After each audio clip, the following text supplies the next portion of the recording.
அன்பு ஆன்மீக தமிழ் அன்பர்களே நண்பர்களே, உங்கள் அனைவருக்கும் தமிழ் யூடியூப் சேனலின் இனிய தமிழ் வணக்கம். தாய்மொழியால் இணைவோம், தாய்மொழியை வளர்ப்போம்.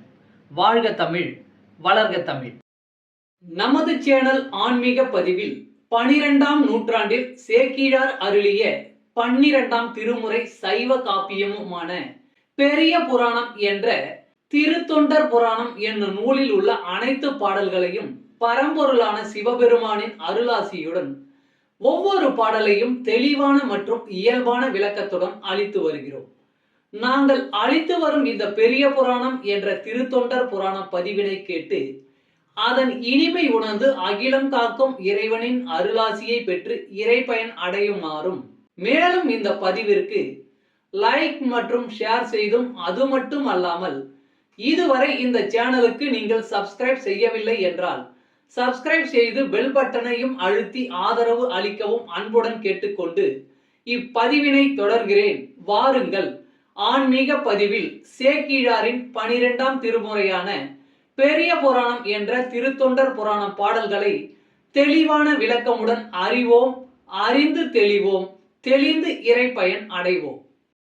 பெரிய புராணம் அல்லது திருத்தொண்டர் புராணம் என்பது சேக்கிழார் அவர்களால் பெருங்காப்பிய இலக்கணங்கள் பலவும் கொண்டதாக இயற்றப்பட்ட சைவ காப்பியம் ஆகும். சுந்தரமூர்த்தி சுவாமிகளின் திருத்தொண்டர் தொகை என்னும் நூலை முதல் நூலாக கொண்டும், சுந்தரமூர்த்தி சுவாமிகளை காப்பிய தலைவராக கொண்டும், அவர் போற்றிய சைவ அடியார்களின் வாழ்க்கை வரலாற்றினையும் இந்நூலில் சேக்கிழார் விவரிக்கிறார். திருத்தொண்டர் தொகை நம்பியாண்டார் நம்பி எழுதிய திருத்தொண்டர் திருவந்தாதி ஆகியவற்றை மூல நூல்களாக கொண்டும், 2ஆம் குலோத்துங்க சோழனிடம் அமைச்சராக இருந்த சேக்கிழார் பல ஊர்களுக்கு சென்றும் திரட்டிய தகவல்களை கொண்டும் பெரிய புராணம் எழுதப்பெற்றுள்ளது. 2ஆம் குலோத்துங்க சோழனின் ஆணையின்படி தில்லைக்கு சென்றவர் அங்கு இருக்கும் இறைவனான நடராசர் உலகெல்லாம் என்று அடியெடுத்து கொடுக்க, சேக்கிழார் உலகெல்லாம் உணர்ந்து ஓதற்கு அரியவன் என பெரிய புராணத்தை தொடங்கியதாக நம்பப்படுகிறது. இடைக்கால இலக்கியத்தில் மக்களின் வாழ்க்கை பற்றி வரலாற்று போக்கில் அறிவதற்கு இந்நூல் உதவுகிறது. பெரிய புராணம் முதல் காண்டம், 2ஆம் காண்டம் என 2 காண்டமாகவும், முதல் காண்டத்தில் 5 சருக்கங்களையும் 2ஆம் காண்டத்தில் 8 சருக்கங்களையும் உடையதாக அமைக்கப்பெற்றுள்ளது. சுந்தரமூர்த்தி சுவாமிகளின் திருத்தொண்டர் தொகையில் இடம்பெற்றுள்ள பாடல்களின் முதல் வரியே சருக்கங்களின் பெயர்களாக உள்ளது. காப்பிய கதையானது கைலாயத்தில் தொடங்க பெற்று சைவ அடியார்களின் வாழ்க்கையை விவரித்து இறுதியாக கைலாயத்தில் முடிகிறது.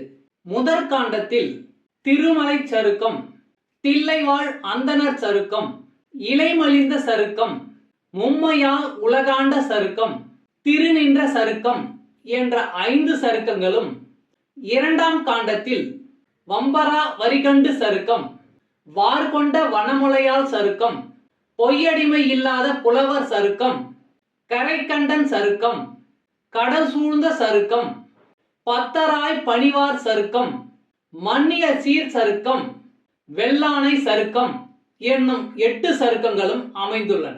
இந்த 13 சருக்கங்களிலும் உள்ள மொத்தம் 4286 பாடல்களையும் ஒவ்வொரு பதிவிலும் ஒவ்வொரு பாடலாக தெளிவான மற்றும் இயல்பான விளக்கமுடன் கேட்டு இறைபயனை அடைய உள்ளோம்.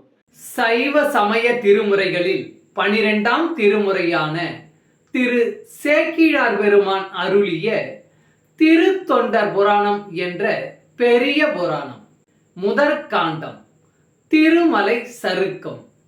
திரு நகர சிறப்பு. பாடல் 108.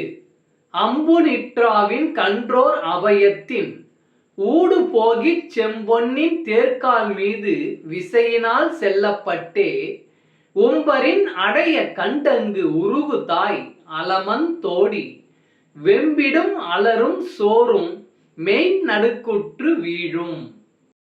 அம்புநிற்றாவின் கன்றோர் அபயத்தின் ஊடு போகிச் செம்பொன்னின் தேர்கால் மீது விசையினால் செல்லப்பட்டே உம்பரின் அடைய கண்டங்கு உருகு தாய் அலமன் தோடி வெம்பிடும் அலரும் சோறும் மெய் நடுக்குற்று வீழும். பாடலின் பொருள்.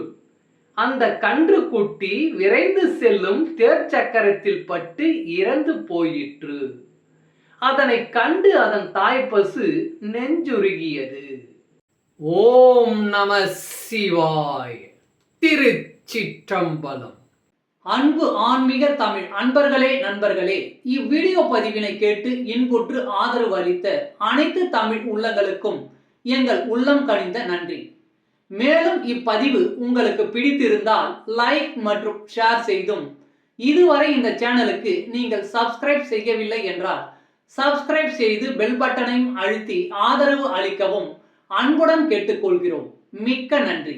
அடுத்த பதிவில் உங்களை விரைவில் சந்திக்கும் வரை உங்களிடமிருந்து விடை பெறுவது தமிழ் யூடியூப் சேனல்.